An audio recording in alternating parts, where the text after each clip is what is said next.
يقولون ربنا هب لنا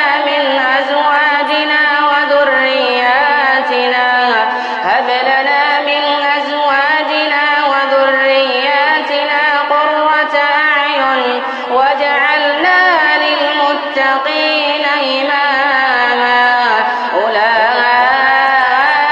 أولئك يجزون الغرفة بما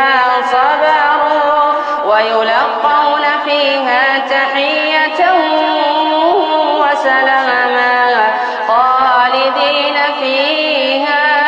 خالدين فيها حسنت مستقرا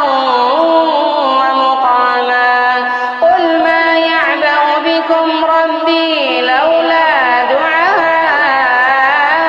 دعاؤكم فقد كذبتم فسوف